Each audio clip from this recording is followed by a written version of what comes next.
Boy, this is really a good-looking, warm, and friendly crowd. It's wonderful to see you.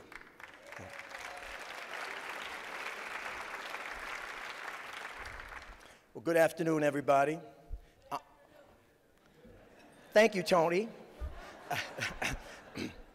I'm Jim Reynolds, Chairman and CEO of Loop Capital, one of your hosts today, along with Tom Wilson, CEO of Allstate. And after working with Tom for the last few weeks, I do understand why their slogan is, "You're in good hands with Allstate." Thank you for joining us. I know how busy you are, but I think you'll be glad you made the time to hear how you can play an important role in extending a much-needed helping hand to our most precious resource, our youth, our future. We have several objectives for the luncheon. Number one, to highlight the significant potential of our youth and what they are truly capable of if we get involved and invested in their lives. Two, to educate you a bit on the Public Safety Action Committee and what it is we're going to do. Three, to thank many of you for your generosity and to talk to more of you about joining our effort. This lunch is a result of fabulous support of the city by 4 of our most civic institutions: the Commercial Club, Ty Fainer, Dia Meyer; the Economics Club, Donna Zarcone; the Executives Club, Melissa Bean; and World Business Chicago, Michael Sachs and Sally Armbrister. Please join me in giving them a warm hand.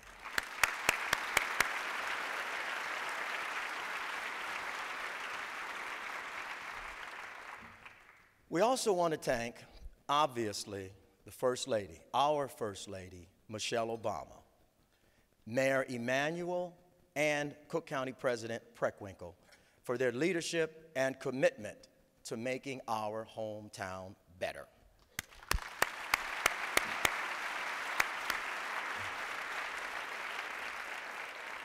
Last year, I asked the mayor if I could be of greater service to him in his quest to help Chicago achieve its true potential. I indicated that I wanted to work with him to improve the lives of the residents, particularly on the south and west sides of the city. Being from the south side, I have a keen appreciation for what goes on there and wanted to be involved under his leadership. When the mayor presented this initiative and explained that he wanted Tom Wilson and I to lead the effort, I was completely on board and thrilled with the opportunity to work with Tom, who is a tremendous leader and businessman. What we're going to do today is get into the dream business, the motivation business, the mentoring business, in the business of building bridges to lead these young lives to a place where their potential can be realized, where they think about their future and not worry about whether they'll be alive, but be able to dream about the kind of life they will have and the positive impacts that they will be making on this city, on their community, and ultimately on the world. I can honestly say that I have never been more excited about any effort or initiative that I've been a part of. The lives we save, the lives we change, will ultimately be the test of how well this community responds to its moral duty. Hopefully, everyone here will choose to be a part of this effort. Let's start with a short video that puts all of this into perspective. Immediately after the video, we'll hear remarks from Tom, who has already dedicated an enormous amount of time and effort to this cause. Again, thank you for coming today. Comments. Thank you, Tom, for those heartfelt remarks. As some of you know, and many of you probably know now, given a recent, expose of the life of Jim Reynolds in the newspaper, I grew up in Inglewood on the south side, around 58th and Carpenter. But you not only know that, I think you know I like carrot juice, eat kale chips, and you know my waist size. My early years were very similar to the lives that some of these young people lead now. I went to Oliver Wendell Holmes Elementary School, 55th and Morgan, Chicago Vocational High School, and navigated through very tough neighborhoods and tried to stay focused. Now, my family life was far from perfect, but I did manage to avoid the pitfalls of being in those neighborhoods and from that environment. Even when things weren't exactly easy for my family, I never felt like there was a low ceiling for me, or that there were things I couldn't accomplish if I worked hard. There are too many kids out here today that don't have that same outlook, who truly believe that by dropping out of school at 14 or 15 years old, that is a viable option, or that joining a gang is the only way that they can get a sense of family or structure. The racial disparity in graduation rates and earning power for this city is staggering and is simply unacceptable, and without very many signs of improvement. I've seen what is possible for these kids firsthand when we truly invest in them, and I think it's time that we took a hard look at the kind of future we want for our great city. I'm talking about a Chicago where these racially segregated divisions between the North Side, downtown, versus the South Side and West Side are not felt anymore. Where we don't have to worry about safety or worry about our kids crossing neighborhoods to go to school. I'm talking about truly becoming one city, Chicago.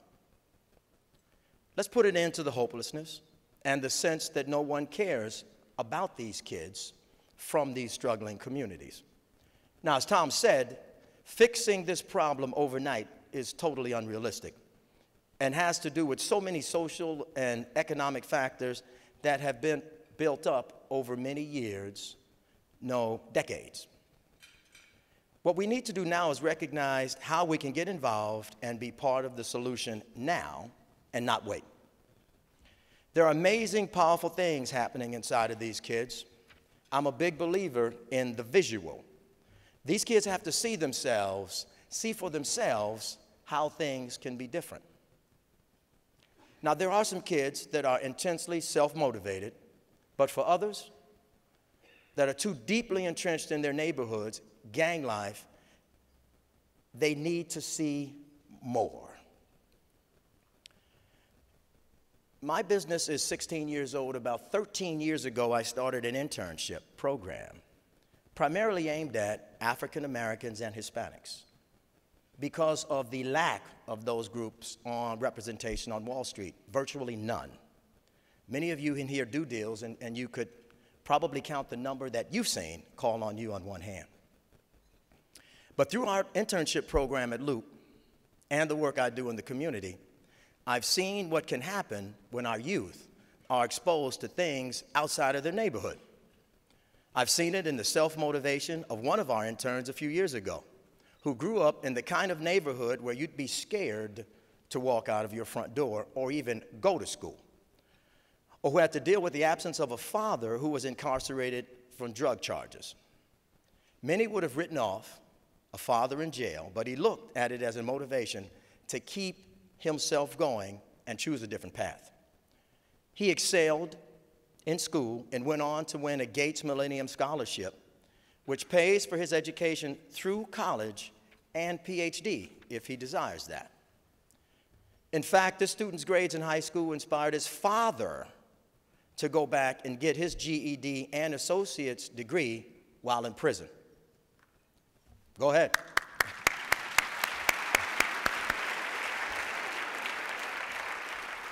I've seen it in another of our interns, a young lady who interned with us last year, who we took as part of our partnership with Chicago Scholars, an innovative 5-year program that helps prepare promising low-income students for college and career success.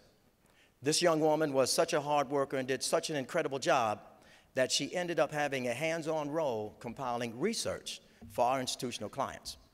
Now, she is in her second year at Wellesley, double majoring in economics and in mathematics. She talked about how exciting it was to see the power of a minority business in the global economy and what the impact of that visual did to her. I've seen it in the young men at Urban Prep, where 100% of their graduating seniors, African American, all go to college. I've seen it in the work of Build On and the effect that intense community service can have on our youth. And whether it's homeless, seniors, children, or cleaning up a neighborhood park, community service. Imagine the life-changing effect or the chance to travel to Haiti, Malawi, Nepal, and Nicaragua to help build a school. I've seen it in the work of the Urban League, the By the Hand Club. The results that these programs get are astounding. They don't just have they just don't have the resources to reach enough young people. This initiative is not about vaguely throwing money at a problem. We're not doing that. This is about getting in at ground level and creating communities that we can be proud of in the next 10, 20, 50 years. This is about directly investing in programs that have been proven to be successful through evidence-based research to make a difference in children's lives. Programs that give them access to mentors and expose them to new ways of thinking and new possibilities. Programs that get them off the streets and funnel their energy into arts, sports, math, and science, that show them the importance of teamwork, dedication, community service, and selflessness. This is about supporting the program so that they can take these students on life-changing adventures. You can see it in the results of Becoming a Man Sports Edition, a program that uses the mix of counseling and Olympic sports like archery and judo to connect with troubled youth. This program resulted in a 44% drop in arrests for violent crime. Gary's happy to hear that. And those who participated continued to become engaged in school even after the program ended. Now, I wouldn't sign off on this program if I thought it was just going to be an attempt to address this issue from 30,000 feet without a clear plan for who would really benefit from this money. I plan on being involved every single step of the way, visiting these programs, seeing the work that's being done, and actively engaging with this youth. We can change this cycle in Chicago. This is a big problem that has been decades in the making, and we don't need to wait any longer. I challenge all of you not only to invest in this cause, but to get out there and show these young people what's possible. Let's take back our youth. Let's work hard to show them that we care and we understand what they need. Let's show them that this business community in Chicago cares a lot more about something other than generating profits. That we do seek a return on our investment, but that return comes from the investment in our youth and what they achieve. Let's help them regain their hope. Let's discover their talents and unleash their potential. For these kids, nothing is more powerful than a living, breathing sign of success. Yes, we need your resources to help support these programs, but the people in this room are the people these kids need to see in their day-to-day lives. They need to know you care. They need to see the opportunities that are out there for them if they work hard enough. There's a lot of work to be done, but I have complete faith in our effort. A large-scale initiative like this needs your support. It needs all of the ideas, energy, resources to grow and instill hope in every struggling neighborhood, every school, and every home. Everyone from senior citizens to recent college graduates have all embraced this effort to fight this senseless crime that has taken too many lives around our city. They're all asking, how can I get involved? Every place I go, people ask me, Jim, how can I get involved? What can I do? The people in this community are behind this effort. The leaders are behind this effort and hoping for success. The senior citizens are behind this effort, and the ministers are praying for it and praying for the city to realize its full potential, and we need it. Chicago's a great city, but to be truly proud of it, we need to work together, expecting more and demanding more from our children. I assure you, there's no better investment. Now, I'd like to introduce someone that more than a few of us have invested in to shape the future of Chicago, someone who I know is deeply committed to this issue. Please join me in welcoming our mayor, Mayor Rahm Emanuel.